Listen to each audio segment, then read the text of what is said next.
Hari ini kita sambung lagi pelajaran kita pada ayat yang ke-151, yang mana firmannya berbunyi, A'udzubillahi minasyaitonirrajim. Kama arsalna fikum rasulan minkum yatlu alaikum ayatina wa yuzakkikum wa yu'allimukumul kitaba wal hikmah wa yu'allimukum ma lam takunu ta'lamun. Jadi kita terjemuh harfiah dulu. Kama sebagaimana ataupun seperti mana, arsalna kami telah mengutuskan, fikum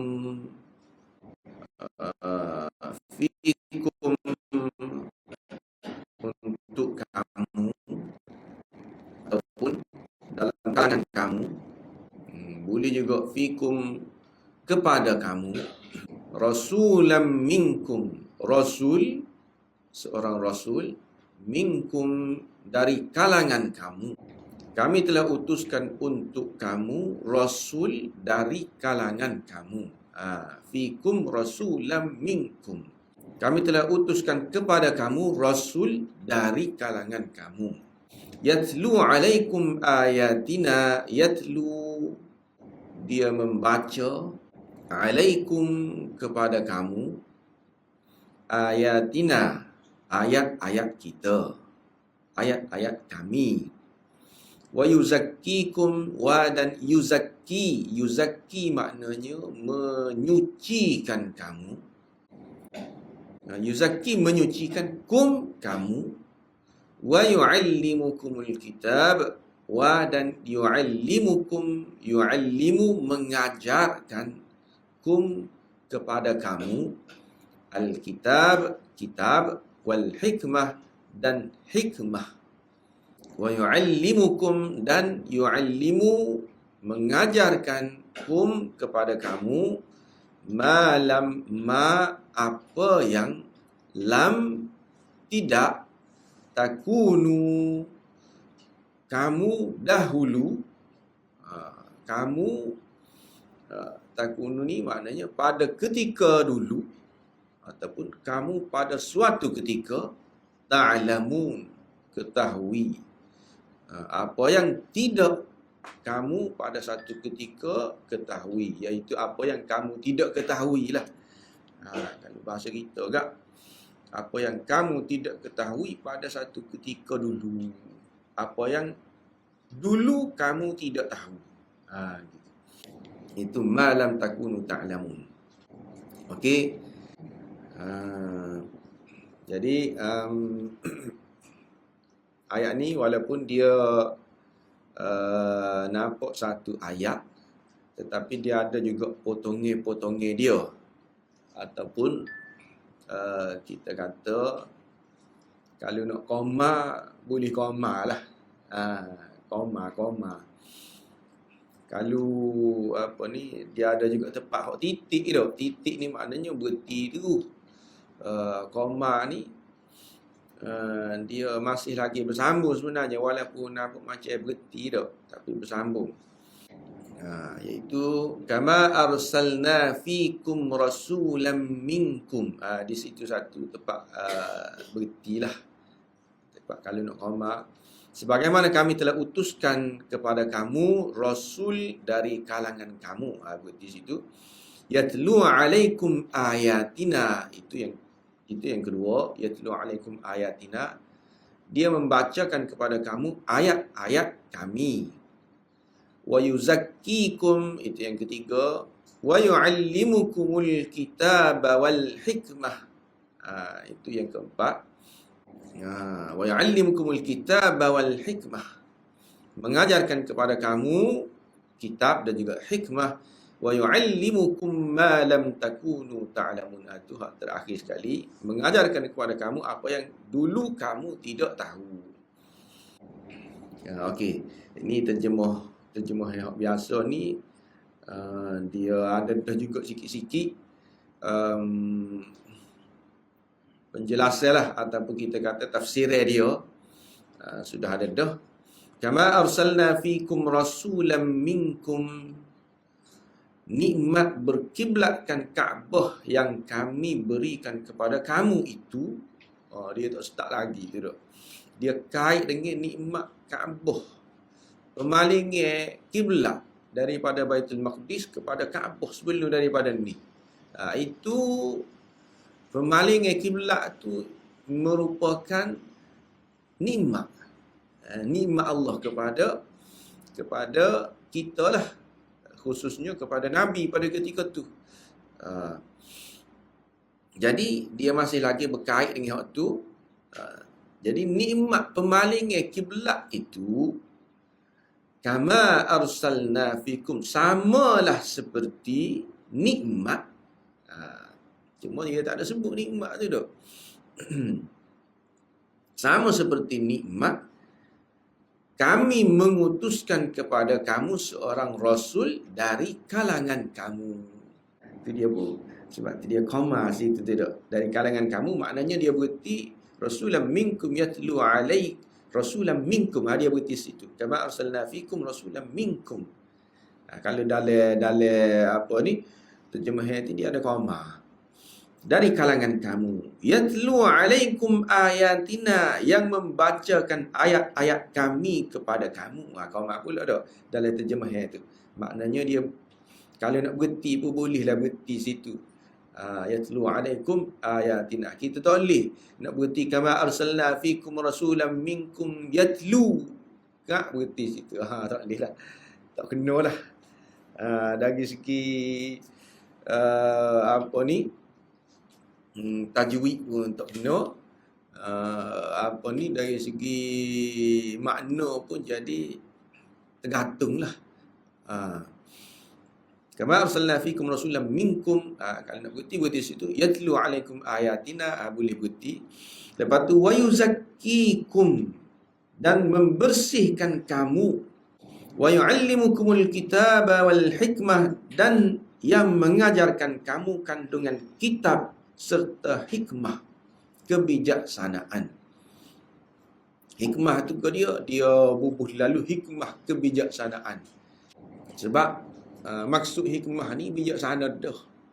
Hikmah ni bijaksana lah. Tapi kalau terjemahannya dia bubuh sebab biasa bahasa Melayu gitu. Bahasa Melayu ni dia boleh kadang-kadang guna dua lalu. Guna dua. Hikmah kebijaksanaan dah. Sebenarnya hak tu elok je hikmah dengan bijaksana ni.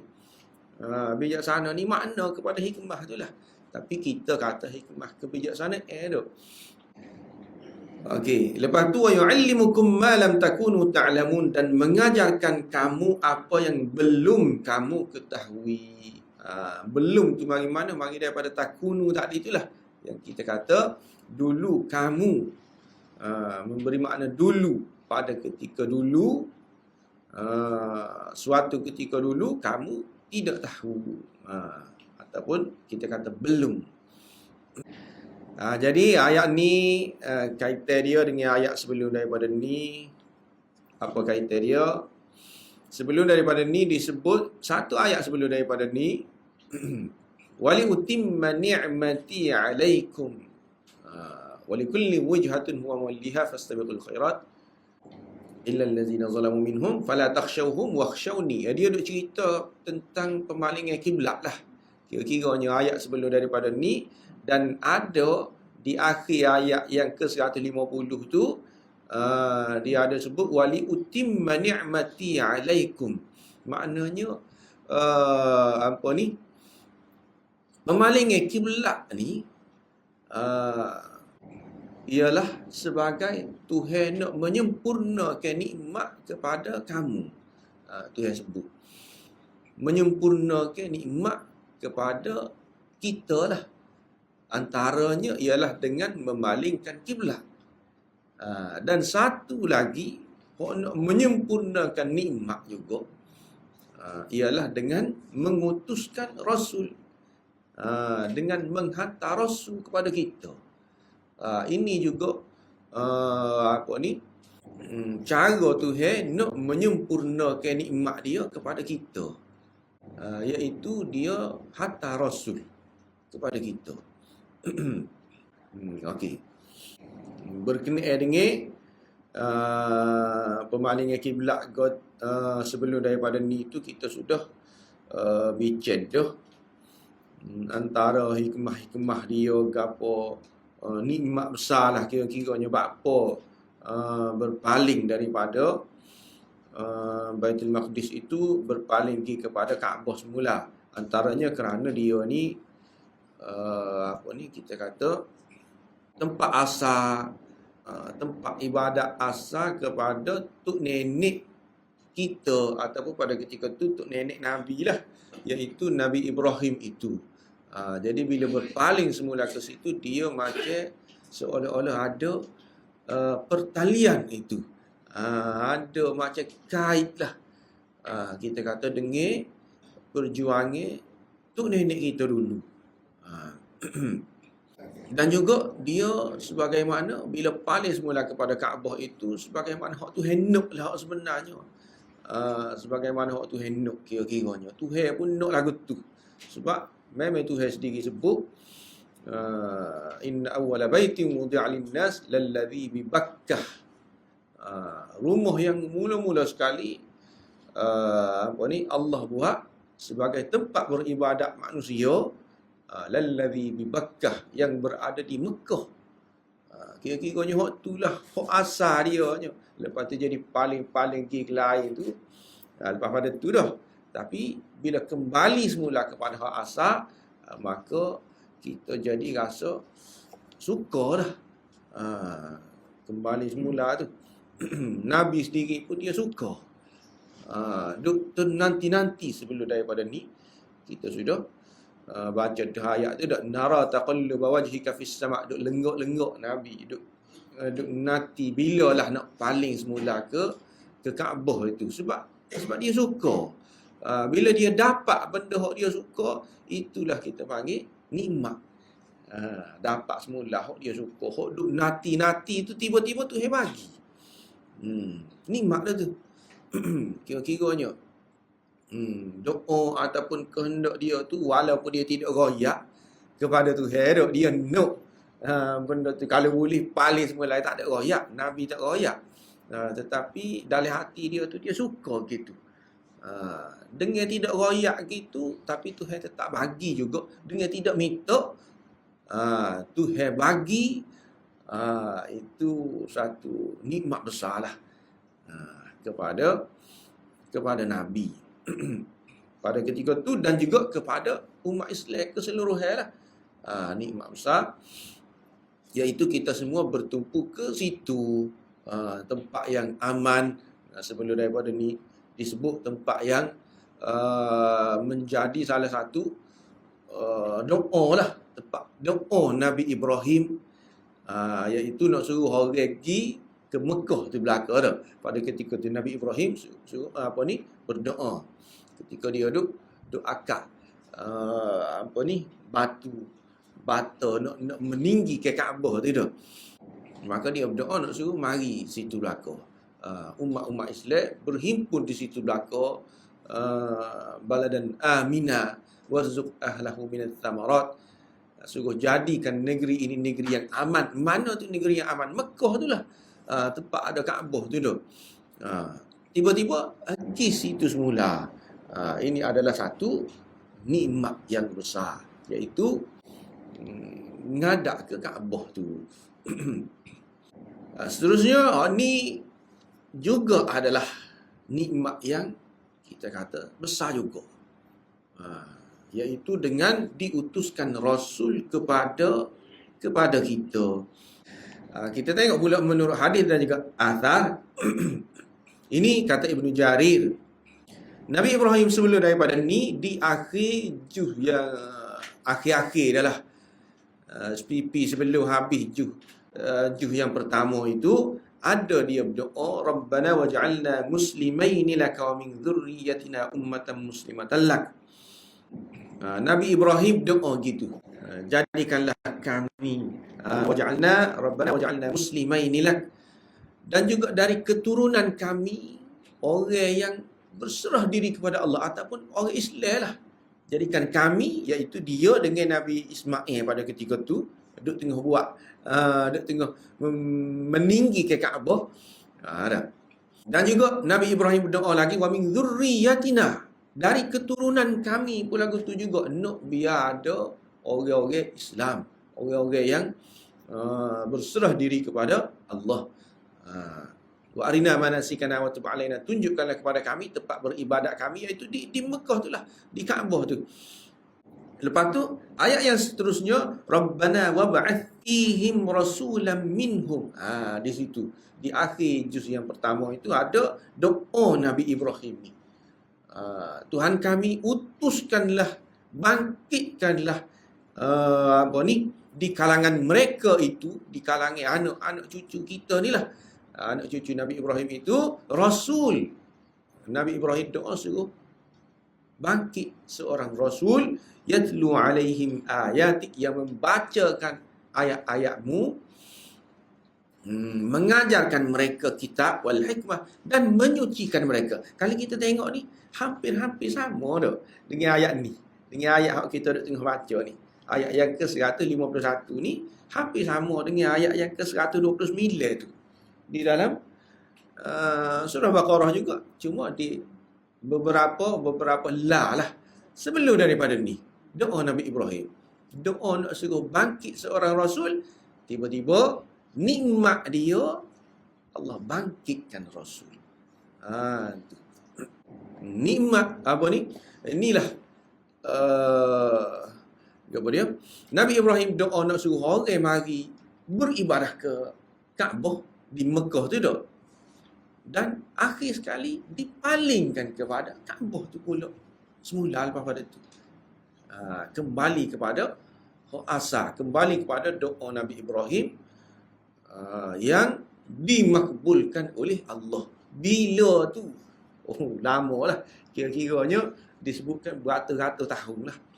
Doa Nabi Ibrahim ni nak suruh jadi ke Kaabah tempat tumpuan, tiba-tiba paling kiblat. Nak suruh dibangkitkan rasul dari kalangan, dari keturunan dia lah. Kira-kiranya keturunan Nabi Ismail itu ada rasul, lama lepas pada tu beratus-ratus tahun barulah diutuskan Nabi kita Muhammad sallallahu alaihi wasallam. Lama doa tu nak boleh termakbul, tapi termakbul kerana apa? Termakbul tu dia hot doa tu tak tahu mana. Tak tahu mana dah. Tetapi itulah kita kata hikmat tu lah tu, bakpo dia tidak makbul lalu. Bakpo dia tidak buat jadi selalu Nabi Ibrahim itu doa tu dah, maka bangkit lalu Nabi lepas pada tu tak ada, mutuh lama. Nabi Ismail itu adanya dari keturunan Nabi Ishak. Sebelum daripada ni kita sudah jumpa dah. Yang gila seterusnya kepada Nabi Ishak, Yaqub, Yusuf dan seterusnya, daripada keturunan itu lahirlah Nabi Musa dan juga Isa yang menjadi Nabi, kita kata Nabi kepada orang Yahudi lah pada ketika itu, dan juga orang Nasrani. Ini kata Ibnu Jarir.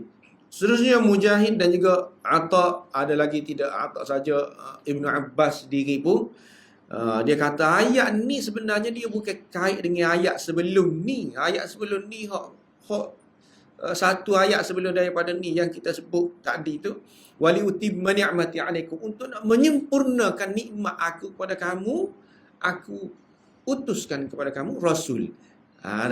Ni maknanya dia kait dengan hak sebelum tu. Tetapi demo-demo ni kata ayat ni bukan kait dengan hak sebelum ni, tapi dia kait dengan ayat selepas daripada ni. Kama arsalna fikum ni, sebagaimana kami utuskan kepada kamu rasul, maka hendaklah kamu ingat kepada aku. Iaitu ayat yang ke-152, fadhkuruni azkurkum. Dia kait dengan hak tu. Bila kami hantar kepada kamu rasul, ini ke dia ni, Kira-kiranya nikmat lah ni. Nikmat besar. Kita utuskan kepada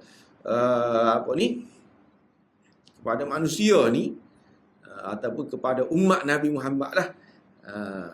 Seorang Rasul, maka kamu kena ingat kepada aku lah. Dah aku beri nikmat kepada kamu besar gitu mau, maka kamu kena ingat kepada aku. Besar lagi mana nikmat utuskan Rasul, nanti kita bincang pada ni lah. Tapi nak suruh ingat ke dia. Nak suruh ingat ke dia ni mana? Ayat lepas daripada ni. 152 tu.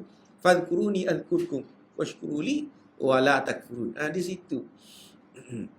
Apa nak suruh ingat? Sebab kita bagi nikmat. Nikmat itu untuk disyukuri, untuk diingat. Ingat ke apa? Untuk kita ingat kepada Allah lah. Itu sebenarnya nikmat. Nikmat hak dia bagi tu, dia ada susulan daripada nikmat tu. Hak kita buatnya lagu mana? Kalau kita tidak bersyukur, maka kita termasuk dalam kalangan orang yang kufur. Washkuruli wala takfur. Jadi kira-kiranya apa-apa saja hak dia bagi berupa nikmat, kita kena ingat ke dia. Apatah lagi nikmat hak besar ni, iaitu nikmat Tuhan buat mari kepada kita Rasul. Habis di situ berkenaan dengan kata-kata kalau di sini tabi'in dah ni, Atta' ke apa ni, Mujahid. Okey. Seterusnya tafsir. Ini pun lebih kurang itu juga, sebagaimana kama arsalna fikum rasulan minkum.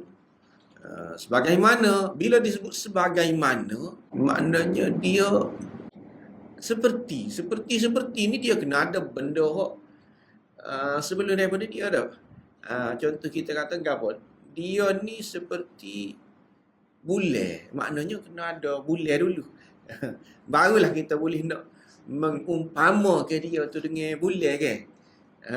Sebagaimana, ikutlah sebagaimana ke seperti seumpama, dia kena ada bulan tu. Begitu juga hak ni. Kalau kita kata seperti mana kita utuskan kepada kamu Rasul, maknanya kena ada. Kita utuskan Rasul ni serupa gapo? Serupa gapo? Tuhan hantar Rasul ni serupa dengan gapo dia? Iaitu dia kena ada sebelum daripada ni, serupa dengan Tuhan memalingkan kiblat kepada kepada Kaabah itulah. Memalingkan kiblat kepada Kaabah itu merupakan nikmat, maka mengutuskan Rasul ini juga merupakan nikmat daripada Tuhan. Nampak tak? Sama tu kita kata. Dan sama dari sudut kita kata, kalau doa pun ialah juga doa Nabi Ibrahim. Nabi Ibrahim berdoa supaya mari situ belaka kepada Kaabah. Okey, itu sudah dimakbulkan, maka mengutuskan Rasul pun sudah dimakbulkan juga. Dua doa Nabi Ibrahim itu dah sudah dimakbulkan. Sama-sama doa belaka tu. Jadi itulah maksud kama itu. Serupa. Sebagaimana serupa dari segi itu. Ataupun serupa dari segi nikmat tadi. Okey. Jadi kama arsalna fikum rasulan minkum, berkenaan dengan mengutuskan Rasul ini nikmat. Nikmat ni kalau besar sangat, dia panggil minnah. Dalam Quran dia guna minnah, cumanya di tempat lain lah, tidak di sini. Minnah ni kita kata kurnia. Kurnia ni dia besar lagi daripada nikmat tu. Kalau nikmat ni boleh jadi dia bagi belaka. Nikmat, contohnya kita katakan dia nikmat sihat. Orang Islam pun dia bagi, orang kafir pun dia bagi juga. Orang yang mentauhidkan Allah tu yang bagi sihat. Orang yang mensyirikkan Allah sihat molek-molek. Maknanya nikmat tu dia bagi belaka kan. Tetapi minnah, kurnia Tuhan, ni dia tak bagi kepada sembarangnya orang. Dia tidak bagi kepada belaka ni. Contohnya dia buat mari Rasul kepada kita dan kita ni dapat ikut Rasul. Hak ni sesetengah orang je hak boleh ikut Rasul, betul tak? Kau semua orang ikut Rasul? Tidak. Hak dapat nikmat Tuhan hantar Rasul ni semua orang kau. Okey. Ramai yang kita kata hak tolak Rasul tu tak. Nikmat tu yang mari tapi dia tak si tolak. Hak terima ada tapi tidak semua. Beberapa ataupun kita kata sebahagian saja. Ini maknanya hak dapat benda ni hanya sebahagian saja. Yang disebut minnah, kurnia. Di dalam ayat lain jelas dia sebut ini menghantar Tuhan utuskan Rasul ini sebagai minnah. Dalam ayat lain dia sebut laqad mannallahu 'alal mu'minin إذ بعث فيهم رسولا من أنفسهم يتلو عليهم آياته ويزكيهم ويعلمهم الكتاب والحكمة وإن كانوا من قبل لفي ضلال مبين. Dia sebut laqad manna. Manna ni maknanya memberi kurnia lah. Menganugerahkan kepada orang mukmin. إذ بعث فيهم رسولا من أنفسهم, iaitu dengan dia membangkitkan dari kalangan kita ini Rasul. Jadi dia sebut manna di situ. Nampak tak? Manna kepada siapa tu? Bagi kepada siapa? Bagi kepada mukminin, kepada orang mukmin saja. Kepada orang kafir tidak. Kurnia ini tidak dapat kepada orang kafir, kepada orang yang mensyirikkan Allah tak ada. Kepada orang mukmin saja. Orang mukmin ni kalau nak kira pula dalam kalau dalam tingkat teh lah. Dalam tingkat teh, kalau ayat-ayat Quran, dia orang hak tinggi dah lah ni. Mukmin. Di bawah daripada mukmin tu dia sebut Muslim. Muslim tu rendah. Orang Islam. Orang Islam ni kira-kiranya dia merujuk kepada hak zahir. Hak zahir. Sebab itulah disebut rukun Islam. Rukun Islam ni hak mana rukun Islam? Rukun Islam ni enggak mayat, puasa, hak zahir-zahir. Hak kita nampak secara zahir, itu orang Islam. Dalam hati dia lagu mana? Dalam hati dia kita tak tahu lagi. Kepercayaan dia lagu mana dah. Zahir nampak support Islam dah. Tapi hati belum tentu lagi. Jadi mukminin tu dia naik setingkat. Naik lagi, tinggi lagi daripada orang Islam. Mukmin ini. Sebab tu rukun iman dia berkait dengan, kalau kita tengok kepercayaan percaya kepada Allah, Rasul, malaikat. Hak ni tidak tidak dapat dilihat pada zahir seseorang itu. Maknanya dia lebih dalam lagi, lebih tinggi lagi. Hak zahir itu selapis. Ataupun kita panggil Muslim, Islam. Mukmin lebih tinggi lagi, lebih kemah lagi lah. Kita kata lebih tinggi lagi darjat dia tu. Sebab itulah dalam hadis ada dah. Apa ni? Sahabat kata inni la arahu musliman, inni la arahu mu'minan. Aku rasa dia tu orang mukmin. Nabi kata, apa tidak kata dia tu muslim? Hak zahir, hak kita nampak tu muslim. Mukmin tak tahu lagi. Apa dalam hadis kan, Nabi tu apa ni, Nabi bagi apa ni benda lah, dia bagi tiba-tiba dia tak bagi kepada seorang sahabat tu. Lalu sahabat lain pun kata, apa tak bagi kepada dia tu? Aku nampak dia tu mukmin. Nabi kata, jangan royak mukmin.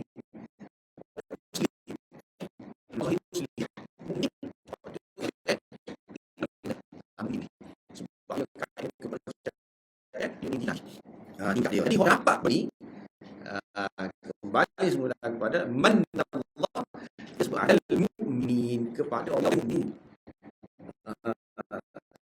Kurnia ini dapat. Kurnia apa? Kurniaan diutuskan Rasul dari kalangan diri kita sendiri. Okey. Seterusnya firman-Nya lagi gitu juga, wallazi ba'atsa fil ummiyyin rasulan minhum yatlu 'alaihim ayati. Ada beberapa ayat yang diulang di tempat lain, ada sedikit-sedikit saja perbezaan dan kadang-kadang hampir samalah ayat tu. Ini nak royaknya apa ni, dia ulang banyak kali benda ni. Di dalam beberapa tempat.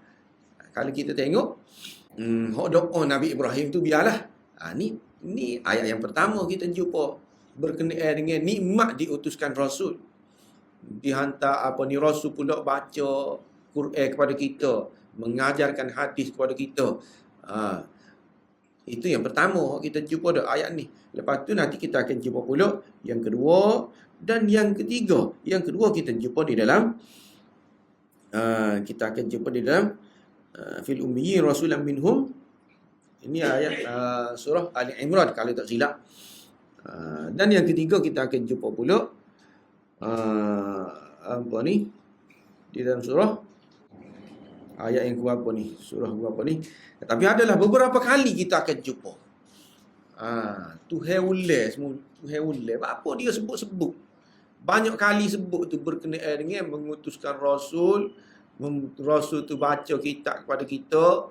Rasul tu baca hadis dan menunjukkan hikmah kepada kita. Ulang banyak kali sebab ini benda besar. Benda besar. Nak suruh kita ingat semacam, nak suruh kita bersyukur semacam. Sebenarnya kita tengok tafsir lagi, kama arsalna fikum. Fikum yang dimaksudkan dengan kamu. Kami utuskan kepada kamu. Kamu dalam ayat ni siapa? Kalau khusus pada ketika tu, para sahabat Nabi. Diutuskan kepada kamu pada ketika tu sahabat. Ataupun diutuskan kepada kamu pada ketika tu orang sezamai dengan Nabi. Ini kalau kita kata konteks ayat tu lah pada ketika tu merujuk kepada orang-orang masa tu lah. Rasul ni siapa dia? Rasul iaitu Nabi Muhammad sallallahu alaihi wasallam. Bukan rasul lain sini ni. Sebab ini apa kita kata rasul tu kami utuskan rasul lain pun kalau nak kira dia baca juga kitab, ada juga kitab Taurat, ada kitab Injil lah. Apa tidak kita kata itu Nabi Musa maksud dia ataupun itu maksud dia Nabi Isa? Tidak. Di sini maksud dia Nabi Muhammad sebab ni duk cerita pasal Nabi Muhammad ni. Cerita pemalingan kiblat yang berlaku kepada siapa ni? Pada ketika tu iaitu umat Nabi Muhammad. Kepada orang Islam. Berhadapan dengan apa? Berhadapan dengan pemalingan kiblat dan seterusnya. Siapa dia? Berhadapan dengan pemalingan kiblat tu Rasul. Rasul mana? Nabi Isa tak ada dah. Nabi Isa kiblat dia lah. Nabi Musa kiblat dia. Berhadapan dengan pemalingan kiblat pada ketika itu Nabi Muhammad dan orang-orang masa itulah. Sebab itulah Rasul di situ merujuk kepada Nabi Muhammad sallallahu alaihi wasallam. Minkum, seterusnya minkum rasulan minkum, dari kalangan kamu. Dari kalangan kamu ni maksud dia dari kalangan manusia. Sama-sama manusia. Ini juga satu nikmat. Maknanya kita boleh nak ikut, nak mencontohi Nabi Muhammad. Boleh nak ikut. Apa? Sebab dia serupa dengan kita. Tak jauh lah kita kata. Tak jauh, walaupun adalah sikit-sikit beza. Dia ni maksum. Sebagai contoh. Tapi zahir-zahirnya sama. Makan serupa kita, tidur, ada ketikanya letih, ada ketikanya dia berdarah. Kalau cedera, kalau perang tu bukan kata kebal dak. Dia tak apa, dia kebal. Dia senjata tak lelu. Lain dah kalau nak kira. Ni tidak serupa. Sama-sama lapar. Serupa. Sampai ikat batu ke apa tu dak. Duk apa ni? Ketika duk perang. Duk gali parit dan sebagainya, okey. Maka di situ mudahlah untuk kita nak mencontohi dia. Ataupun ini dari kalangan manusia. Ini juga satu nikmat. Tuhan bagi. Bagi, senang kat kita kata, bagi contoh yang mudah kita nak ikut. Ini merupakan nikmat. Nikmat ni ke dia? Benda yang kita suka tidak? Benda kita suka. Ada juga. Dia tunjuk tak, tapi payah. Dia nak tunjuk sesuatu kepada kita tetapi dengan cara yang payah. Kita nak kata suka ke dah? Kita tak suka lagi. Tak suka. Contohnya ke dia. Kalau kita masa dulu nak belajar lah. Belajar. Antara hak kita nak belajarnya ialah ilmu mantik. Mantik. Ilmu mantik ni bendanya, kalau nak kira benda yang susah dah. Tetapi ada kitab-kitab tu, kitab yang susah. Nak boleh kau faham ayat dia tu pun cerita dah, sahar dah. Apatah lagi nak ambil ilmu tu tematik tu. Ilmu mantik tu sendiri nak faham ayat tu pun masalah dah. Kau dia tak tahu yang nak royak ni dah. Itu payahlah. Senang dah. Nak belajar mantik tapi payah. Nak boleh tu sukar. Jadi kita panggil benda yang kena bergelut lah. Kena berhempas pulas. Jadi ini kira-kiranya benda yang kita tidak suka.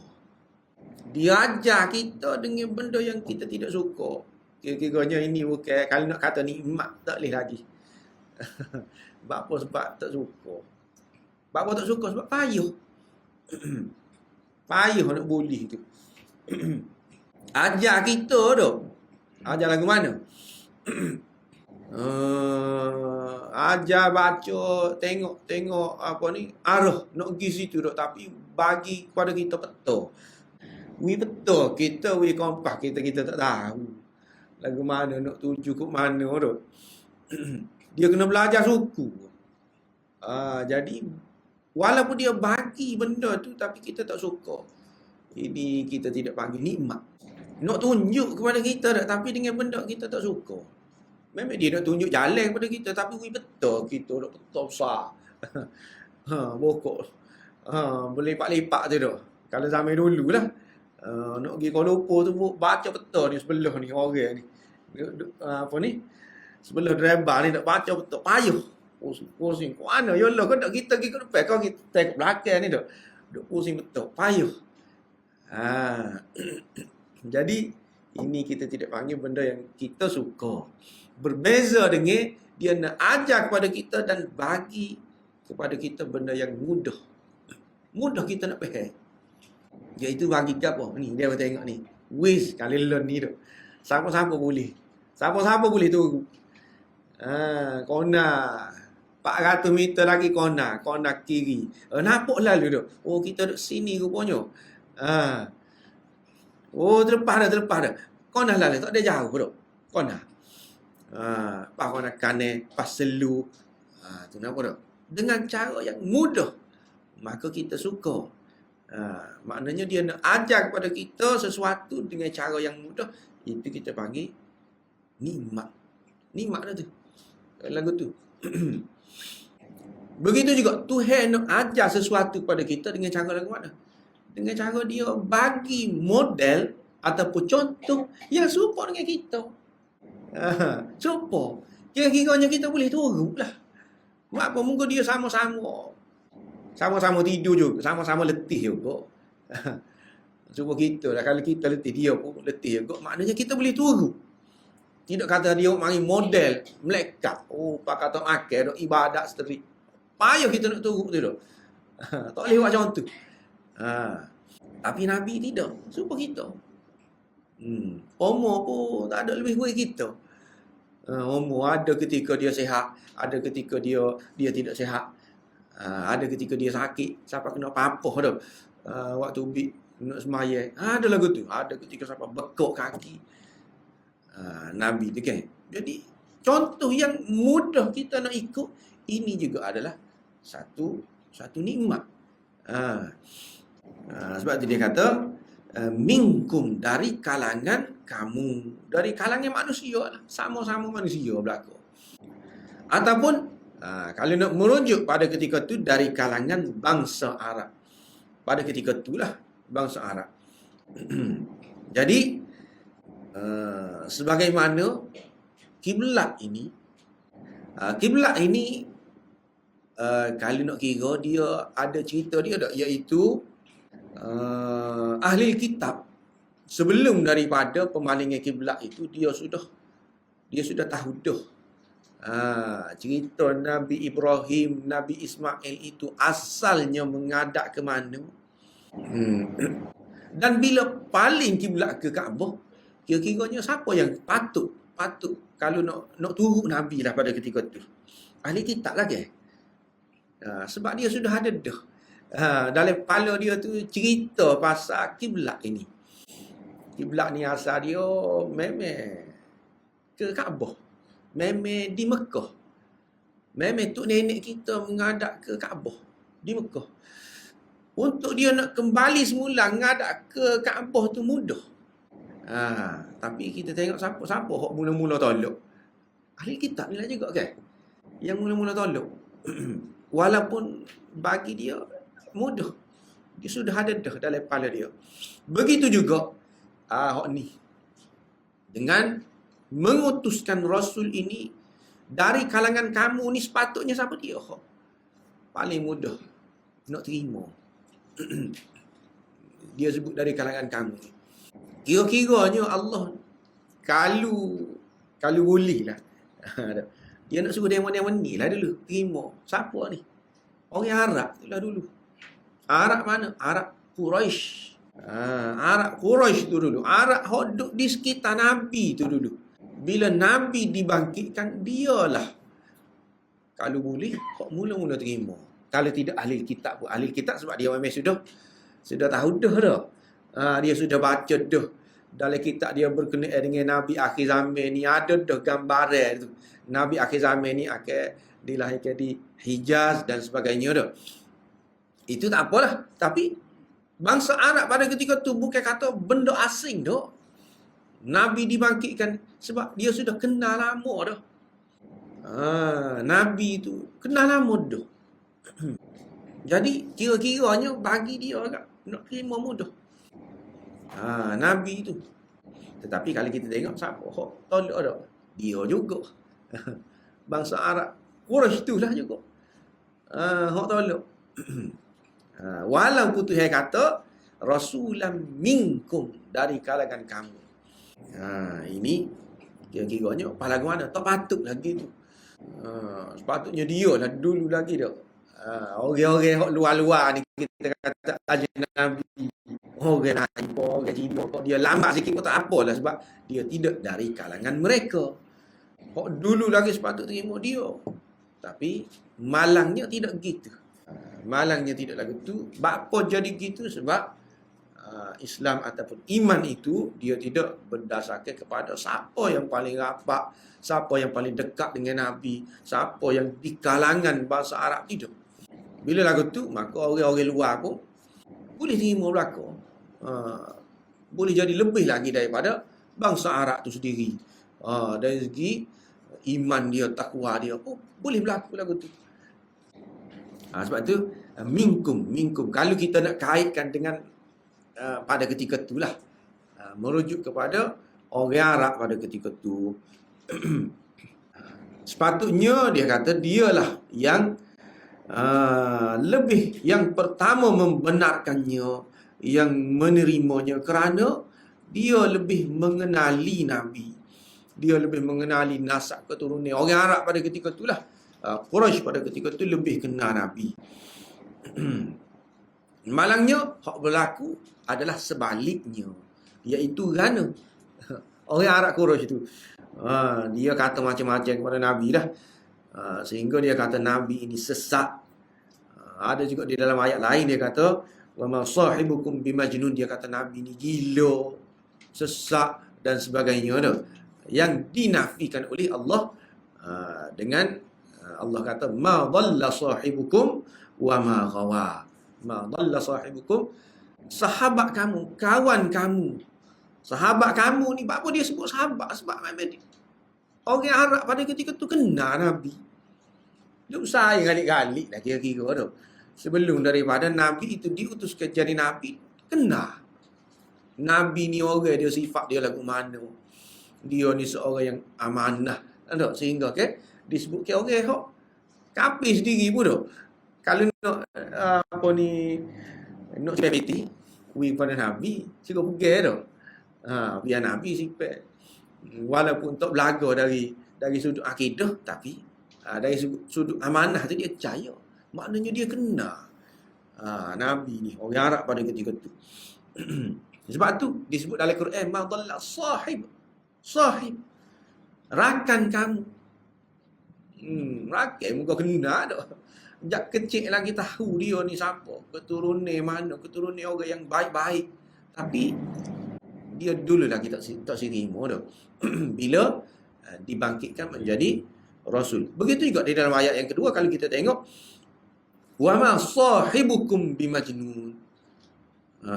Sahabat kamu itu tidak gila. Bukanlah orang gila.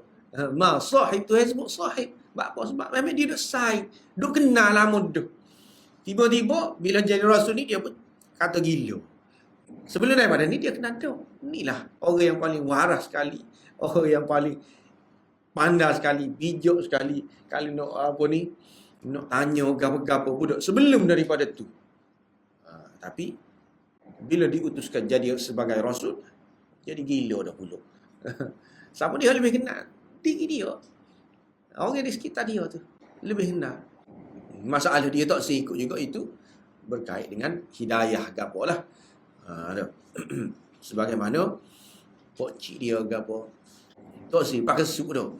Tak situ. Sebab dia ada ego dia, ada nak mempertahankan hak dia. Itu sebenarnya. Kalau nak kira nak tunggu Islam, dia kata tak ada. Tak ada cacat celot dah kalau nak kira dah. Tapi aku tak si juga. Tak si juga di akhir hayat kan dah. Sebab takut kawan-kawan aku kata aku ni akhir sekali ikut agama Muhammad juga. Itu. Okey. Seterusnya. Di dalam ayat ni lagi, kama arsalna fikum rasulan minkum. Dia berkait dengan kama arsalna fikum rasulan minkum. Kami utuskan kepada kamu Rasul dari kalangan kamu. Rasul ini dia mari buat gapo? Kira-kiranya Rasul ini mari mengajar kepada kita paling utama sekali cara nak menyembah Allah. Itu utama. Sebagaimana firman Allah Ta'ala, wa ma khalaqtul jinna wal insa illa liya'budun. Aku tidak ciptakan manusia dan juga jin kecuali sebab utama aku buat ni. Nak suruh ke apa? Nak suruh ya'budun. Mereka ini beribadat kepada aku. Beribadat pula dengan cara lagu mana? Nak suruh beribadat. Tak pakai berhenti situ. Beribadat. Aku buat manusia dan jin biar dia ni sembah aku. Lagu mana cara nak sembah? Fikir sendiri. Cara nak sembah aku tu lagu mana? Tidak. Dengan cara dia buat mari Rasul. Rasul ni hok mari ajar kepada kita. Mari ajar cara nak beribadah. Ibadah lagu mana? Ibadah hok Tuhan redha kan. Ibadah dengan cara yang Tuhan redha. Ada juga ibadat tapi cara yang Tuhan tidak redha. Tuhan tak si lagu tu. Ibadah gitu. Contohnya lagu mana? Ibadat puasa setiap hari. Nak puasa setiap hari. Tak boleh gitu. Paling-paling Nabi kata isni kami. Tidak berpuasa sehari, buka sehari. Ibadah juga kalau nak kira tidak. Ada para sahabat ke mari jumpa Nabi tu. Duduk dengar cerita Nabi ni. Dia ni puasa. Dia ni semayang malam. Dan sebagainya lah. Ibadat-ibadat Nabi tu duk. Lepas dia duk mikir sama-sama dia. Tu Nabi. Setara Nabi tu lagu tu. Semayang sampai bekok kaki-kaki. Aku ni kira-kiranya kok banyak dosa ni duk. Kena lebih lagi lah. maka aku nak semaya tak si tidur. Pada ketika tu dah. Nak semaya tak si tidur. Ni tak si nikah. Sehingga ke nak kasih diri sendiri dah. Itu ibadat juga kalau nak kira tu dah. Tapi Tuhan suka pun gitu. Ni nak baca Quran setiap hari. Nak khatam Quran setiap hari. Nabi tak ui ke? Nabi kata tak boleh gitu. Paling-paling nak khatam Quran pun seminggu sekali. Nabi sebut habis-habis. Habis terik pun. Tu cara dia. Beribadat juga tak. Tapi kalau setiap hari, ini cara yang tidak diredai oleh Allah. Sebab apa? Sebab dia boleh jadi menjejaskan orang lain. Jadi kalau bahasa Kelantan kata, ya talah orang lain. Nak kejar orang tu, nak habis, nak kotes sekali sehari dah. Talah habis orang lain. Nak baca setelah mana nak kita kata baca. Boleh kok kita baca dengan cepat. Tak butik, tak boleh dah. Kena baca dengan molek. Lama. Lama kaklah lah. Nak habis putih Quran, dia akan terlepas orang lain-lain. Yang mana Nabi sebut, mata kamu pun ada hak dia. Mata kamu. Apa dia lagi? Isteri kamu pun ada hak dia juga. Hak tu akan terlepas kalau kita kejar ni. Sebab tu disebut sebagai ibadat tapi tidak diredai oleh Allah. Ibadat hak lagu tu. Lagu mana ibadat yang diredai? Iaitu hak Nabi ajar. Nabi ajar kena seminggu sekali, paling-paling terik pun. Nak puasa habis-habis pun. Sehari puasa, sehari buka. Habis-habis terik. Tu cara dia. Ustaz pernah selawat 1000 sehari. Ini juga kalau nak kira tak ada anjuran daripada Nabi lah. Bila lagu tu tak ada anjuran kat dia akan jadi talak lah. Benda-benda lain jadi sakut orang lain. Duk cara kau tu saja lah. Kita kata dah. Sedangkan yang diajar oleh Nabi banyak lagi benda-benda lain lagi, bukan selawat tu saja. Selawat tu memang betul. Pahala dia besar dah, tapi tidak tu saja. Benda-benda yang diajar oleh Nabi ni banyak lagi. Jadi redha dan juga Tuhan tidak redha gapo ni diajar oleh Nabi, diajar melalui Rasul. Kalau diserahkan kepada akal kita semata-mata, tentu kita tidak akan tahulah lagu mana cara nak beribadat. Masing-masing dengan cara dia. Masing-masing kalau kita kata menciptakan manusia, Allah menciptakan manusia supaya dia beribadat. Beribadat lagu mana? Masing-masing. Maka hak ni cipta ibadat dia gini. Hak ni dia rasa nak mendekatkan diri dengan Tuhan ni kena tinggal dunia. Maka jadilah sepatut sami tu duk. Ada ke satu tu. Ada. Kepala pun cukup tak boleh. Ni dunia. Rambut pun dunia tu. Tak ada langsung tinggal tu. Perhiasan dunia. Baju satu je. Sejenis tu ya baju tu. Warna-warna tu je. Tak boleh dia warna-warna lain tu. Kalau nak kira. Dia mikir lagu tu duk. Nak dekat dengan Tuhan, kena tinggal dunia. Masing-masing dengan cara dia. Sedangkan kalau nak kira, Nabi tak ada dah paling dekat dengan Tuhan dah. Nabi, dia tinggalkan dekat dunia dah. Walaupun dia paling rapat dengan Tuhan, paling dekat dengan Tuhan. Ada ketika dia tidur atas tikar, tapi ada ketika dia tidur atas lembek. Ada ketika makan pun gitu-gitu dah. Tambah saja. Ada ketika makan kambing. Maknanya hak dunia ni keseronokan ataupun hak sedap-sedap di dunia ni dia tidak tinggal. Di samping boleh kau nak dekat dengan Tuhan? Boleh. Maka jadilah dia orang yang sederhana. Ada sebelum hak tinggal tu duk. Dekat dengan Tuhan ni suku. Bak lain. Dekat dengan Tuhan ni hati kita. Maka dia jadilah supaya orang Kristian tu duk. Kehidupan kita ni ikut kita. Kita mikirlah lagu mana cara nak buat tu. Bebas. Nak buat gapo-gapo pun. Ni jadi telajuk pula tu. Telajuk. Jadi supaya orang Kristian tu. Tapi ada tu yang kata, ada. Duk mana duk dalam hati. Nak sembuh dia, nak beribadat kepada dia, ikutlah. Sama ada hari Ahad ke ataupun dok lasa pun tak apa juga. Bebas. Cara kita sendiri berlaku. Dalam kehidupan, dalam berkeluarga semua. Cara kita berlaku. Akal kita berlaku. Fikir mana molek. Ada juga gitu tu. Maka dia jadi telajuk pula. Tapi bila dengan bimbingan Nabi, dia duduk tengah-tengah. Duduk tengah-tengah. Nak kata telajuk supaya Tok Sami tu tinggal terus dunia duk. Telajuk supaya orang Kristian ni duk. Dunia berlaku akal semata-mata. Orang akhirat tak tahu mana. Dia tidak juga.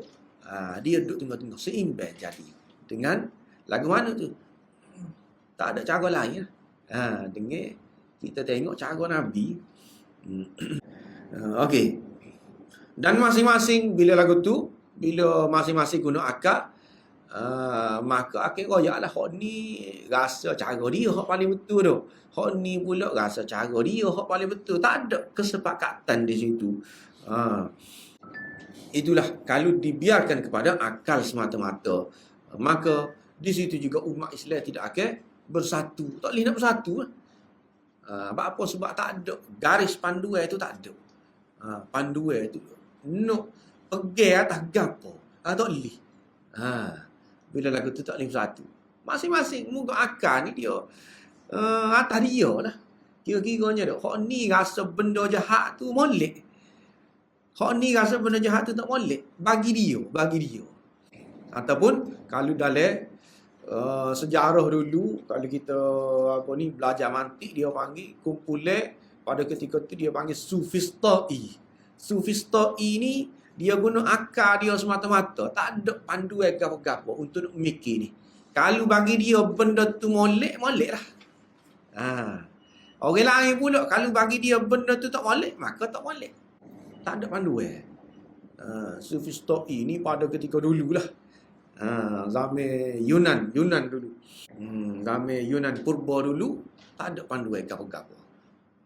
Lepas pada tu mari ini panduan dia. Nak pergi tapi dia tidak sampai terlebih hak. Nama dia pergi boleh tapi tidak terlebih, tidak terlajuk. Kurang pun tidak kurang. Tidak sebagai kita sebut hak kurang. Terlajuk pun tidak, kurang pun tidak. Dengan panduan Nabi.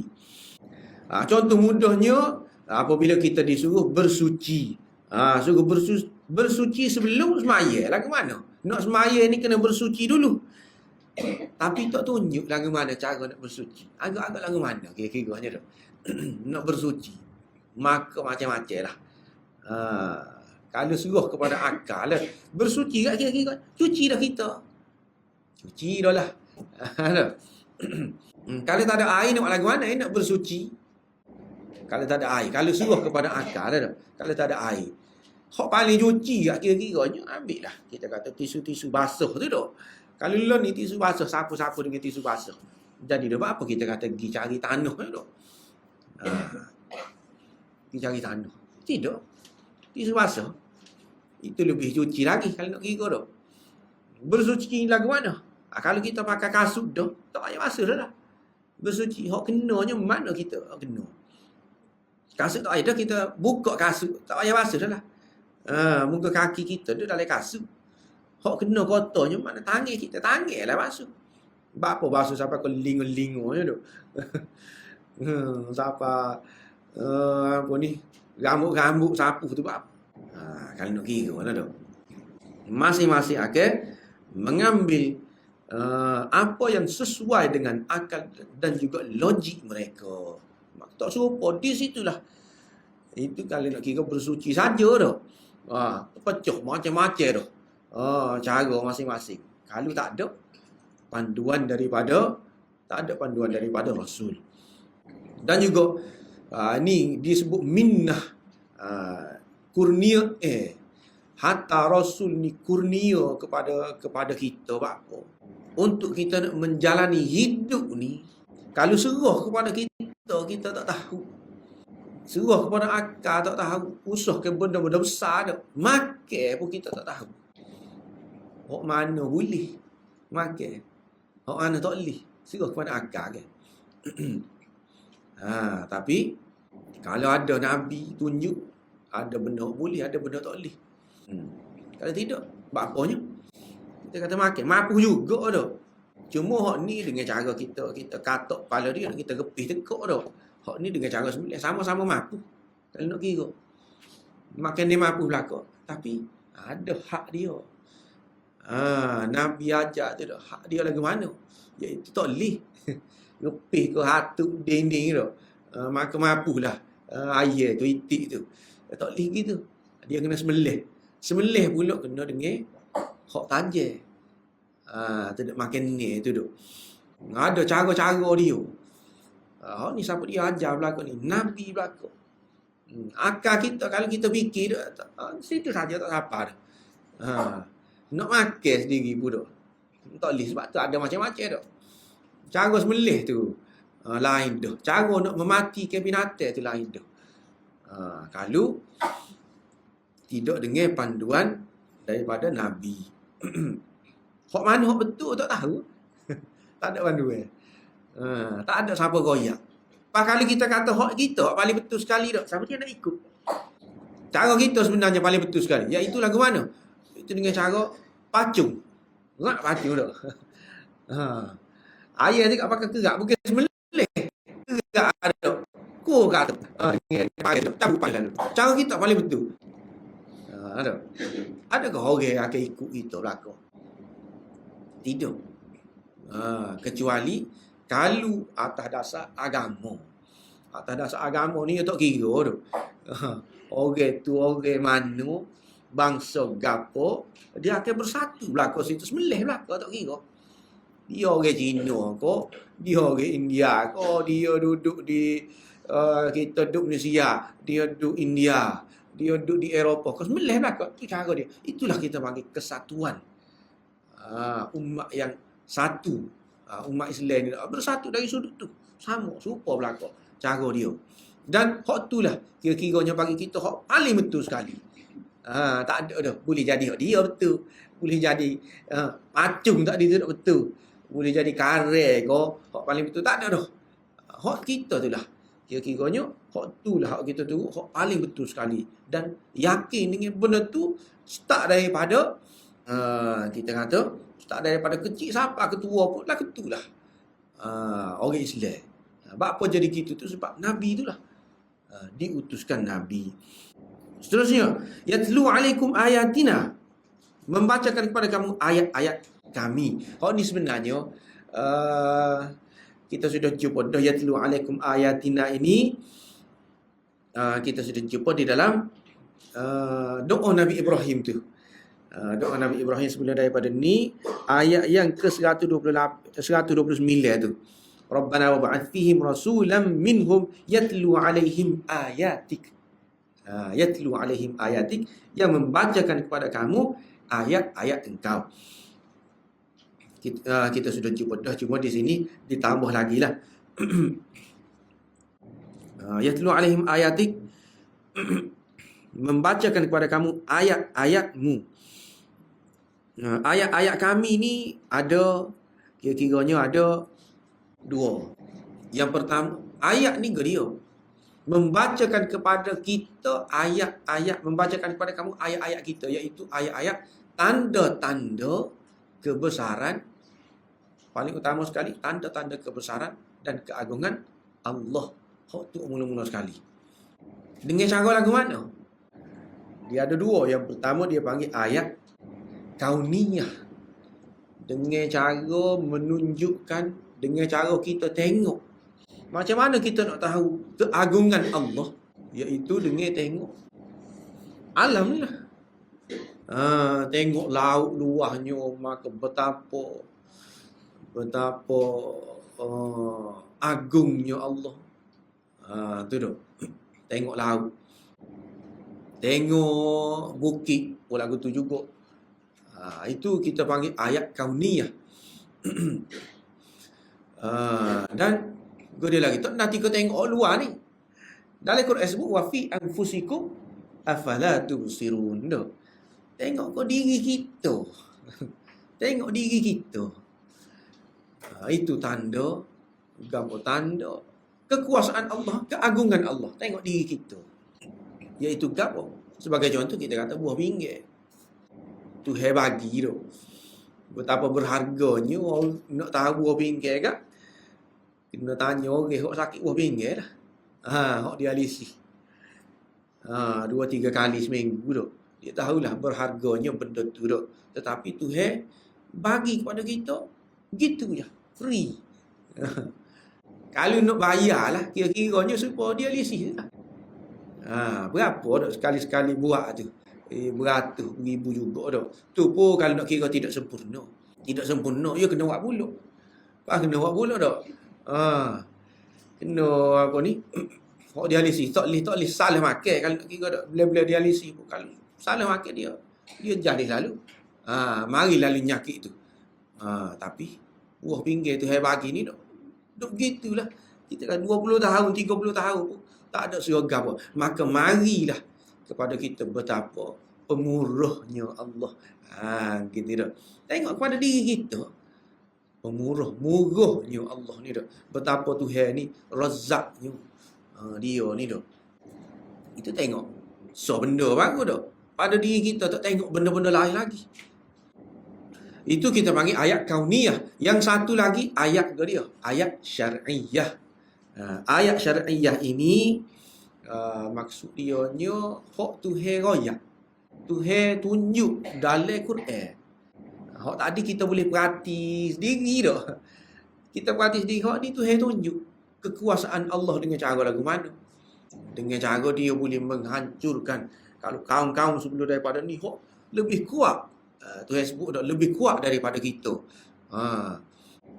Hum asyaddu minna quwwah. Dalam Quran sebut dah kalau nak kira gagah, pok dia lagi gagah daripada kita. Nak kira bisa lah, pok dia lagi bisa. Tapi kalau Tuhan nak kacau gitu ya. Itu maknanya kita pun tengok hebatnya, berkuasanya Allah. Melalui apa tu? Melalui hak Tuhan tunjuk. Tuhan royak dalam Quran. Ada juga gitu. Ayat ni yatlu alaikum ayatina. Siapa dia hak jung ajar kepada kita tu? Nabi lah. Jung ajar benda ni kepada kita tu. Nabi. Bila lagu tu kita pun kena Tuhan. Dengan cara tadi lah. Dengan cara Nabi mengajarkan kepada kita ayat-ayat. Lepas tu wa yuzakkikum. Membersihkan kamu. Paling utama sekali membersihkan daripada gapo? Membersihkan daripada syirik lah. Tujuan utama Nabi diutuskan nak membersihkan kita daripada syirik. Hak tu nak membawa ajaran tauhid. Hak tu hak utama sekali. Wa yuzakkikum. Nak jaga kita daripada kepercayaan-kepercayaan yang sesat. Itu hak utama sekali. Nabi mari nak menyucikan akidah kita. Lepas pada tu barulah menyucikan hak zahir-zahir. Menyucikan hak zahir-zahir ni lagu mana? Contohnya kita kata menyucikan harta kita. Lagu mana menyucikan harta kita? Iaitu dengan cara mengeluarkan zakat. Zakat ni waktu bila ada banyak mana. Itu Nabi lah ajar tu. Binatang kita ni sebanyak mana baru nak tu zakat ni. Nak kena keluar zakat ni. Kalau binatang kita, hak kita pegang sendiri, ceruk rupuk bui, apa dia lagi? Bui dedak, kena keluar zakat ke? Itu Nabi ajar kepada kita. Nak keluar sebanyak mana, binatang hak lagu mana. Apa tu? Nak menyucikan harta kita lah tu. Nak menyucikan diri kita. Dengan cara lagu mana? Dengan cara istighfar. Dengan cara bertaubat. Itu sebab dia ajak Nabi juga. Wa yuzakkikum. Tu lepas pada tu dah lah. Lepas pada akidah kita ni dulu. Akidah kita ni kena bersih daripada syirik dulu. Maknanya kita ni kena jadi orang Muslim dulu. Barulah kita ni kira-kiranya suci belaka lah. Dari sudut akidah, dari sudut batin pun cuci, dari sudut zahir pun cuci juga. Zahir cuci tak ke mana? Itu dengan cara ambil air semaya dan sebagai contoh. Nabi ajar kepada kita cara bersugi. Sugi. Bersugi tu. Kalau boleh Nabi sehingga ke dalam hadis dia, kalau boleh tak tinggal lah. Nak suruh buat semua. Cumanya takut nyusah kepada kita. Sebab apa tu? Nak suruh cuci. Hak tu hak zahir dah. Hak zahir. Suci hak zahir ni tak kira dah. Nak mandi. Nabi gonyoh di di dinding tu. Bubuh itu suci lah tu. Dengan cara lagu mana lagi? Beristinja. Sebab apa beristinja kena 3. Tak boleh kesar. Sebab apa kena dengan batu. Tak boleh ke kita kata dengan ke dia lagi. Dengan benda-benda lain lah. Tu asal dia tu. Nak suruh cuci. Nak suruh cuci. Kecing tu tak boleh. Tempat-tempat yang kalau boleh tempat gerah. Sebab takut kecil. Sebab jadi kotor. Sebab kita kotor, kita tak perasan. Nak kena habis ngecik habis di seluar-seluar, di selipar. Sebab apa? Sebab kita kecing di tempat gerah. Kalau di luar lah kita kata kecing atas batu. Tak boleh. Kena cari tempat-tempat yang lembut. Nabi sebut tu. Tu nak suruh, nak ajar kita cuci tu. Menjaga kebersihan. Itu hak zahir. Hak tidak zahir, iaitu dengan cara mandi. Mandi berjunub. Orang yang berjunub tu mandi. Kerana kira dia, zahir dia cuci dah. Dah kencing dia basuh dah. Berak basuh dah. Apa berjunub kena mandi ya dah. Cuci gapo tu. Itu kita panggil cuci dari segi hak batin pula. Hak tak nampak, barang tak nampak. Ni siapa dia ajar belakang ni? Cara bersuci ni. Cuci ni dia. Iaitu Nabi ajar. Goni ni kena samuk. Boleh ke tak boleh?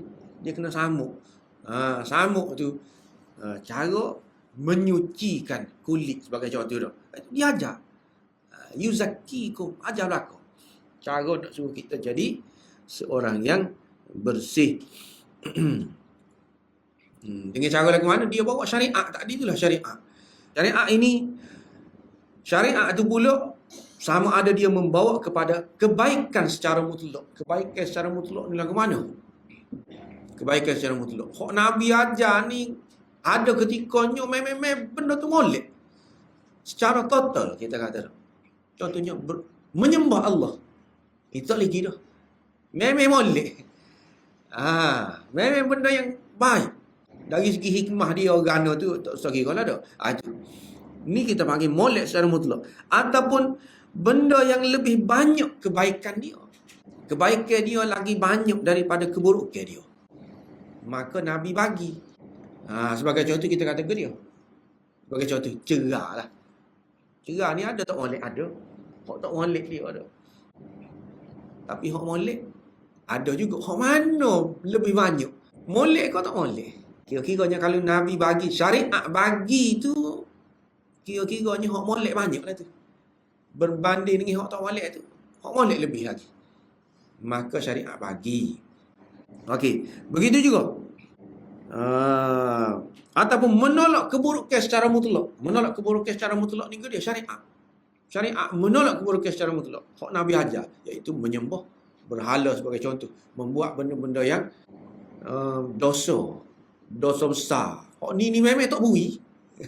Bunuh diri ada bui, ada ruai, tak ada.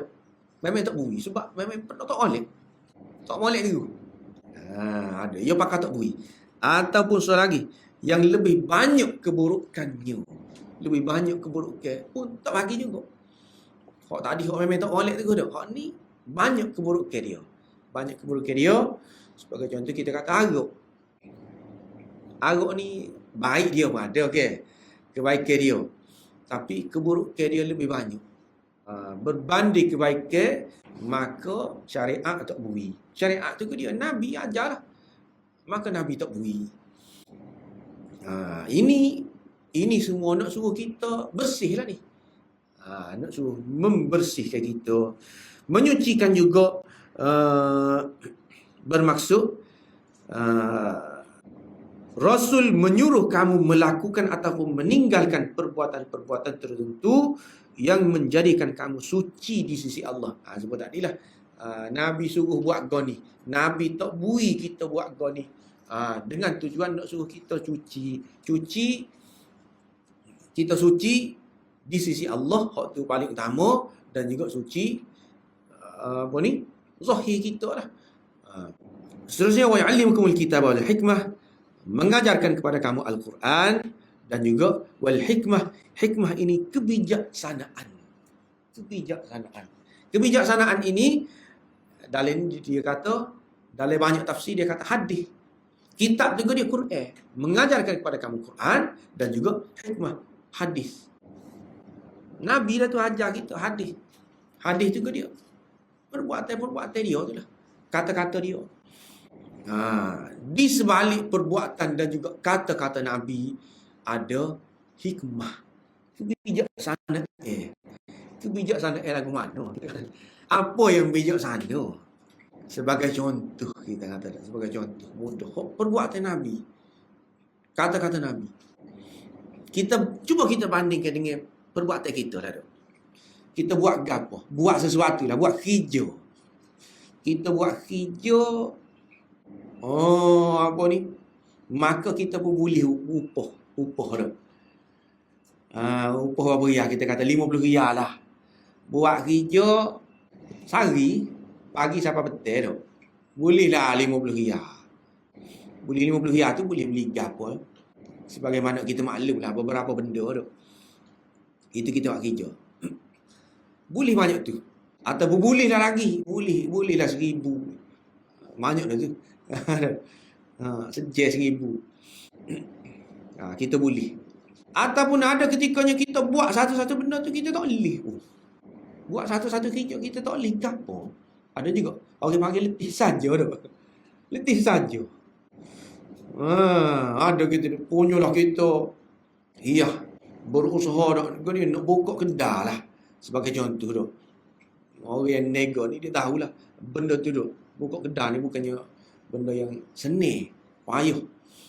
Dengan modalnya lagi habis, dengan usaha nak comel kedai, tiba-tiba tak jadi kawasan tu tu. Orang tak singgah situ. Maka habis saja. Kita kata dah. Ni perbuatan kita, usaha kita. Usaha kita tu kadang-kadang ada balasan dia kita dapat dah. Ada kadang-kadang tak boleh ke satu, letih saja.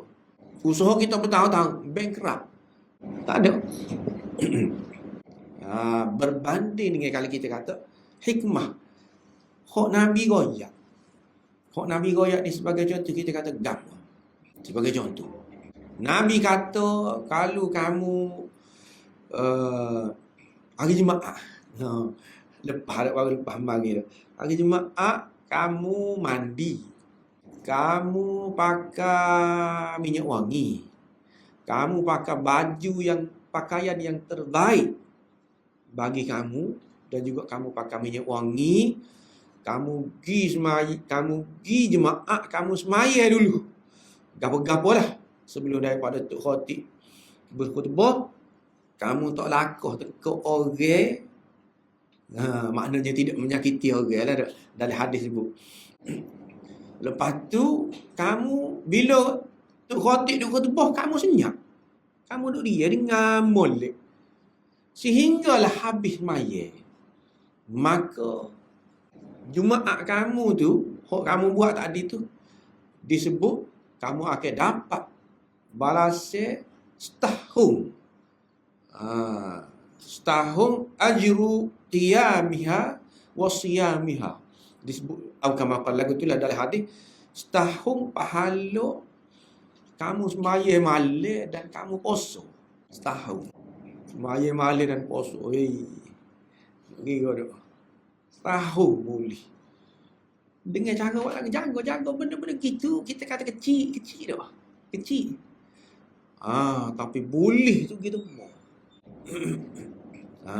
Kenapa tak? Ada dalam hadis lain dia sebut menghapuskan dosa jemaah ni dengan jemaah sebelum tu. Jemaah sebelum tu terhapus. Ada tambah lagi 3 hari lagi tambah. Bukan seminggu, 10. Jadi 10 hari terhapus dosa kita. Dengan cara kita buat tadi, benda mudah kita buat tiap-tiap minggu benda tu dah. Tiap-tiap minggu belah-belah gitu je. Pakai minyak wangi, pakai juga gana-gana bodoh. Pakai baju, pergi sembahyang jemaah. Tu pahala dia. Setara tu. Ini ayatnya. Ini hikmah. Bijak ada orang buat kerja lagu tu. Kira-kiranya bijak dah. Bijak lah. Tapi kena niat lah. Kena niat ikut Nabi lah. Ikut Nabi. Aku buat gini ni. Apa aku buat lagu tu sebab nak ikut Nabi lah. Kena ada lagu tu. Kena ada gitu sebab nak ikut Nabi. Bukan buat saya saja. Kita kata jadi memang rutin kita gitu. No. Memang sedar. Kita sedar. Kalau kita buat gini ni ataupun kadang-kadang ia sampai jadi rutin kita, benda yang asalnya kita niat nak ikut Nabi, akhir sekali jadi rutin kita, itu kira-kira termasuk dalam tu. Maknanya okay. Itulah orang panggil hikmah. Jadilah lagu tu. Satu benda kadang-kadang al-hasanah bi'ashri amthaliha disebut tu. Dibuat tu dia akan ganda dengan 10. Hak 10 tu pula ganda pula dengan 70, 700. 7 ganda tu. Benda-benda gitu. Padahal kecil lah. Hak kita buat sikit lah. Dapat apa? Berganda-ganda. Dengan cara lagu mana tu? Tidak lain kecuali kena ikut Nabi. Kena ikut Nabi. Ikut Nabi itulah kita kata hikmah. Walaupun kita kata sikit. Sikit, senyap. Buat benda kecil. Subhanallah wa bihamdihi, subhanallahil azim. Tu je Nabi ajar tak. Nanti kau zikir. Panjang dah. Melompat. Melompat nak berlari dah. Tak nanti lagu tu. Boleh buat kereta dah. Subhanallah, subhanallah. Itu dia Nabi sebut dah. Rengeh di lidah tapi berat di timbangan. Tu. Okey? Bijak kata orang kata dah. Buat sikit boleh banyak. Hok tu banyak tu pula berganda-ganda. Itulah. Kita kata pada apa tu? Pada mengikut sunnah lah tu. Tak boleh lagi dah. Kalau kita buat sendiri, tidak mengikut sunnah, tak tentu lagi. Letih sajalah kita kata dah. Melompat perlu saja. Habis orang lagi dah. Tapi tak tahu lagi, belum tentu lagi. Boleh pahala, takut boleh dosa pun tak tahu dah. Duduk di mana tu? Duduk di ikut Nabi. Sebab tu dia kata ikut Nabi tu hikmah. Okey. Hikmah tu dia bijak sana, bijak. Orang buat gitu. Boleh buat sikit, maka dapat syurga. Syurga ni lagu mana? Apa syurga ni? Syurga ni yang mana disebutkan dalam hadis dia. Sapu tangan orang dalam syurga tu lebih baik lagi daripada daripada dunia dan segala isi dia. Dari mana? Dunia dan segala isi. Bukan sebidang tanah dah. Sapu tangan. Orang dalam syurga. Maka kita dapat dengan buat benda-benda kecil-kecil gitu. Jaga benda-benda tu boleh. Benda tak mudah. Apa ni kita kan tak payah mana. Boleh buat ada. Sudah dapat dah. Benda gitu. Okay, itulah kita panggil hikmah tu. Hikmah. Benda gitu semua kita dapat. Okey. Lepas tu wa yu'allimukum ma lam takunu ta'lamun. Mengajarkan kepada kamu apa yang kamu dahulu tidak tahu. Kamu dahulu tidak tahu. Iaitu sebelum daripada Nabi diutuskan. Sebelum daripada Quran mari. Sebelum daripada Nabi baca Quran kepada kita. Nabi ajar hikmah. Nabi ajar hadis-hadis. Sunnah Nabawi mari kepada kita. Sebelum daripada itu kita tak tahu gapo. Kira-kira macam tak tahu gapo. Tu. Wa ya'allimukum ma lam takunu ta'lamun. Kalau tahu pun tak ada. Tahu ke dia kita kata. Dok kita tahu. Bapa tak tahu gapo nak tahu mengira dah. Kalau Nabi tak ada tak tahu mengira. Tahu nak buat rumah dah. Tapi nak buat rumah ataupun ngira tu dia akan berhenti setakat dunia. Berhenti situ. Bila berhenti setakat dunia tu pandai kau? Tak pandai juga. Tak pandai. Tak berbala lah kita kata benda tu berhenti setakat dunia. Habis situ. Dia kena ada sambungan. Kalau dia berkait dengan akhirat, barulah pandai hok kita buat, hok kita kira, hok kita buat kerja tadi tu. Kalau dia berkait dengan akhirat, baru pandai. Sebab itulah dia sebut sini berkait dengan utus Nabi ni, gapo-gapo hok kita tak tahu, kita jadi tahu. Bukan bermaksud tahu hok dunia tu, tetapi kita tahu lebih daripada tu, hok berkait dengan akhirat. Dengan diutuskan Nabi, baru pandai. Itulah kira-kiranya nikmat hak sebenar tu. Maka kita boleh kait ke hak kehidupan kita di dunia ni dengan hak akhirat. Apa? Kita boleh kait gitu sebab Nabi lah. Mai royak tu. Kalau Nabi tak royak, kira-kiranya berhenti setakat dunia ialah hidup kita ni dah. Kita tak boleh nak fikir dah.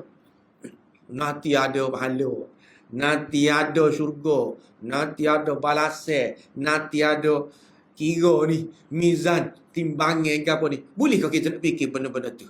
Kalau Nabi, Quran tak ada royak. Tak boleh kan?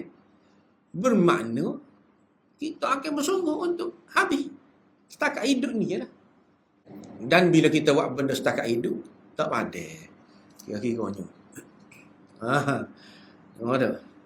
Berhenti setakat dunia, tak pandai lah. Usaha tu. Apa yang disebut tak pandai kalau berhenti setakat dunia? Sebab walaupun suka, tetapi ada susah. Suka tapi ada susah. Kereta lah kita kata. Paling molek lah. Kita kata dah. Tapi ada juga susah dia. Dia susah.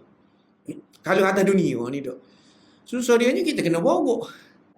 Tapi tu ada mahal tak? Tapi servis dia pun mahal juga. Ada tapi tu dok. Mahal sedap dah kereta kita, tapi bersumbak juga. Jeng. Tak boleh pergi juga. Maknanya tak sup lah kita kata. Kalau berhenti setakat dunia tu, hak kita suka, nikmat kita tu tak sup. Walaupun kita kata habis ring, habis sup dah. Tapi tak sup juga dah, betul tak? Tak berhenti. Tak habis. Sebab ya ada tapi tak dia tu lah. Bawa kereta tapi sampai ke tempat tu kita tak boleh dah. Naik kereta dah.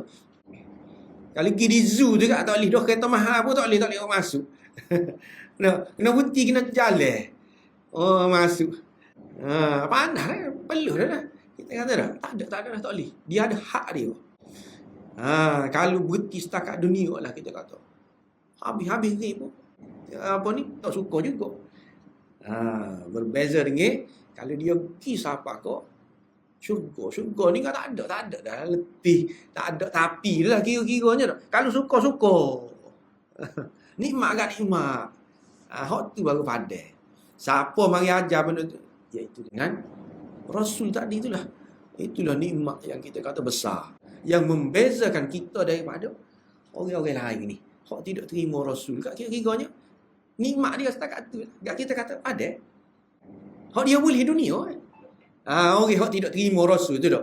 Yang kira-kiranya Rasul tidak diutuskan kepada dia. Kalau diutuskan pun dia tak terima. Kenapa dia boleh? Hak dia boleh. Tu je lah. Setakat di dunia je lah. Kat kita nak kata nikmat kau. Nikmat yang sempurna kau gitu. Tak lah dah. Tentu sekali tidak. Tak sempurna. Kalau suka pun. Sebab tadi sebut tak sempurna. Suka pun.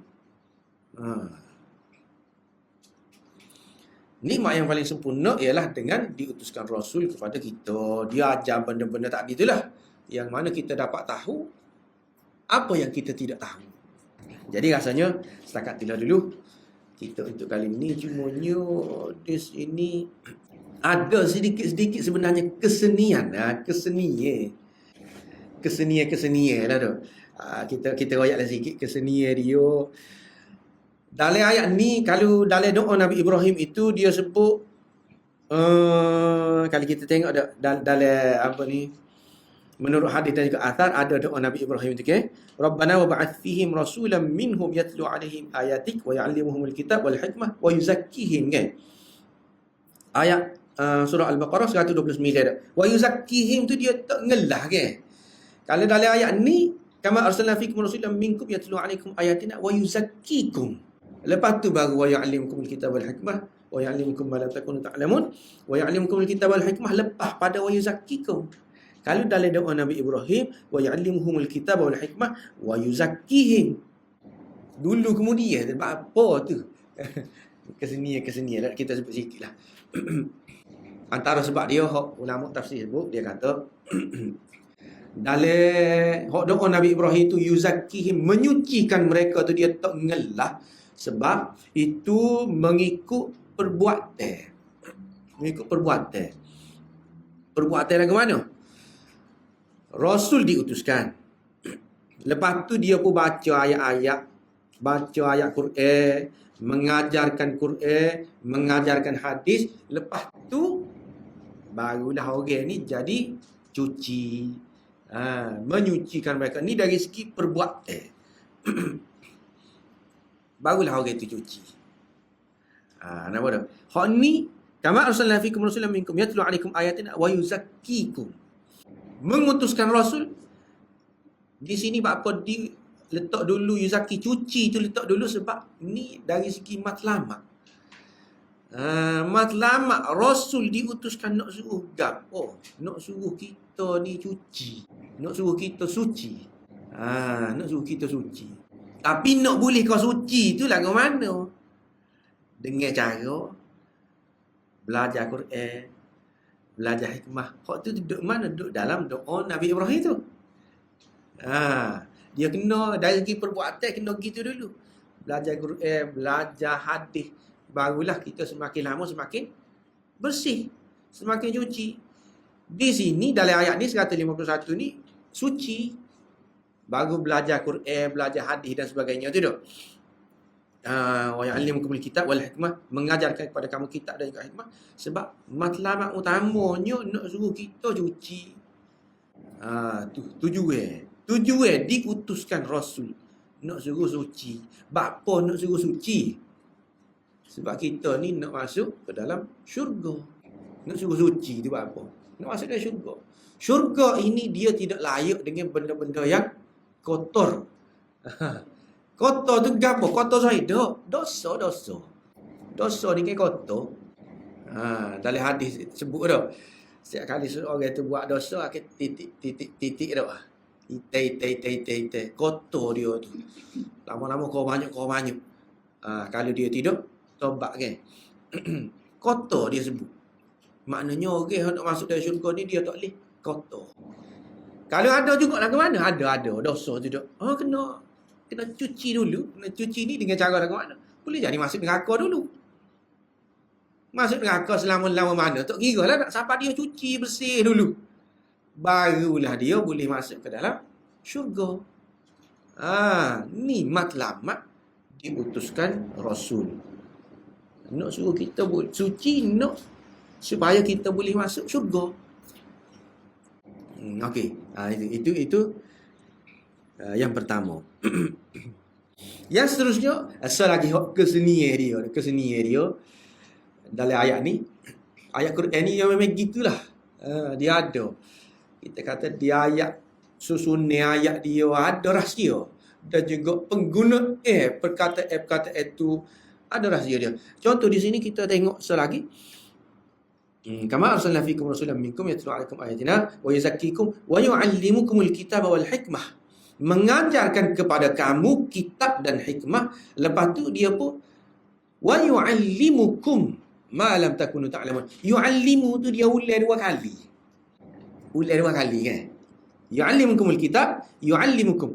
Mula-mula sekali Nabi ni dia mengajarkan kepada kamu kitab dan hikmah, Quran dan sunnah. Hikmah tu. So lagi dia mengajarkan kepada kamu apa yang dahulu kamu tidak tahu. Mengajarkan kepada kamu apa yang kamu dahulu tidak tahu.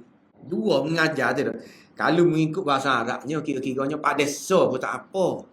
Dia boleh kita kata nak ataf. Ataf ni nak gabung lalu tu. Nak gabung tu maksud dianya yatlu alaikum ayatina wa yuzakkikum wa yuallimukumul kitaba wal hikmata wa ma lam takunu ta'lamun. Boleh. Dia tak payah ulang dah wa yuallimukum. Saya sayang ibu dan ayah dan adik-beradik saya dan kaum keluarga saya dah. Tak payah ulang dah saya sayang ibu, saya sayang ayah, saya sayang adik-beradik. Tak payah ulang saya sayang tu dah. Apa sebab ada tersebut. Begitu itulah kita panggil ataf tu dah. Jadi dalam ayat ni dia ulang 2 kali. Sebab apa? Diulang 2 kali. Ada beberapa pendapat lah. Antaranya dia nak kata pendapat yang pertama, yu'allimu yang pertama itu tidak sama dengan yu'allimu yang kedua. Sebab tu dia ulang. Yu'allimu yang pertama mengajarkan kepada kamu kitab dan al-hikmah. Ini kepada orang-orang yang tertentu saja. Orang-orang hak Tuhan pilih nak bagi nikmat tu. Nak bagi nikmat dia ni satu golongan hak terpilih dia ni dapat belajar kitab dan hikmah. So lagi wa yu'allimukum ma lam takunu ta'lamun, mengajarkan kepada kamu apa yang dahulu kamu tidak ketahui. Hak ni umum. Umum manusia. Manusia ni dulu dia tak tahu. Tiba-tiba lepas pada tu dia jadi tahu. Manusia ni dia tahu gapo? Semua benda di dunia dan juga di dunia lah kita kata. Semua benda untuk kehidupan dia. Dulu dia tak tahu lagu mana cara nak masuk, sebagai contoh tu. Nak masuk gon ni lagu mana. Lama-lama dia belajar dia pun tahu. Oh gini cara dia. Itu maknanya dulu tak tahu, lepas pada tu tahu. Dulu tak reti ngira, lepas tu reti ngira tu. Ni siapa ni? Siapa dia ni? Semua orang. Semua orang dapat benda tu. Dapat nikmat ni. Nikmat dulu tak tahu, lepas pada tu tahu. Dulu tak tahu baca, tiba-tiba tahu baca. Oh, rupanya sedap. Baca. Macam-macam benda kita tahu dah. Dengar. Bila kita tahu baca. Dulu kita tak tahu kan. Dan tahu baca ni siapa? Orang semua boleh. Tahu baca ni semua orang. Orang mukmin boleh, orang kafir boleh. Tetapi yu'allimukumul kitaba wal hikmah ni siapa? Orang tertentu saja. Hak Tuhan ajarkan kepada dia berkenaan dengan Al-Quran dan juga As-Sunnah. Tidak semua orang. Orang-orang tertentu. Itu beza dia.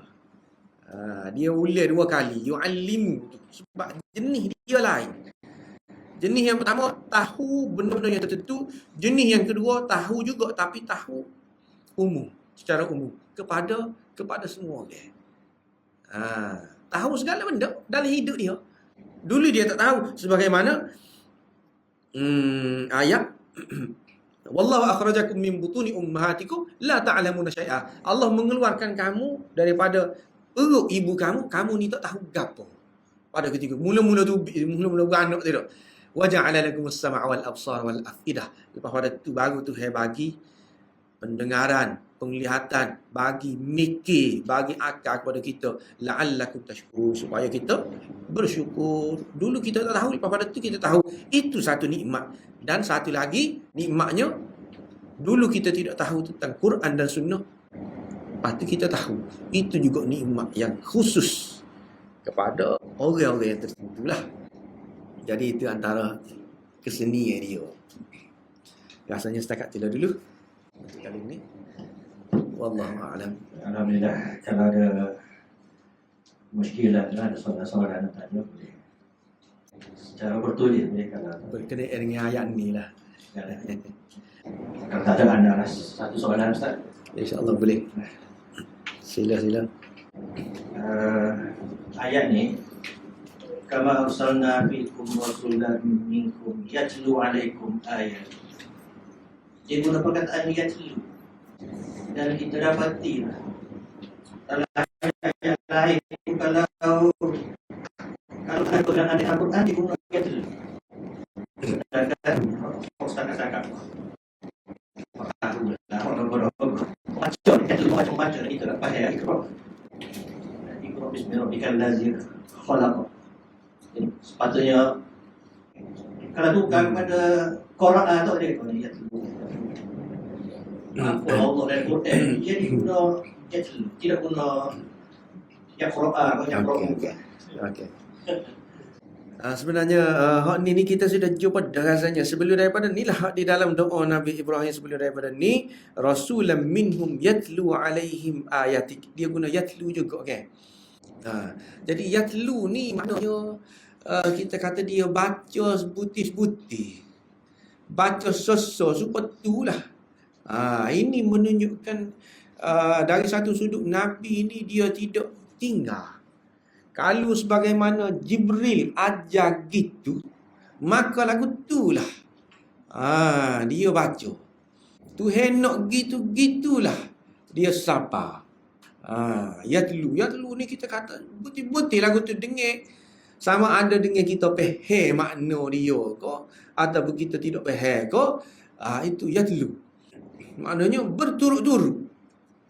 Kalau dari segi bahasa pun tala yatlu ni dak, tala ni berturut-turut, lepas hak ni lepas hak ni sebagaimana hak diatur ke gitulah. Dia baca, dia lebih ada makna tu, maknanya dia turut sebutir-sebutir. Nabi ni Tuhan utuskan dia kepada kita. Nabi ni dia baca sebutir-sebutir sebagaimana hak Tuhan nak.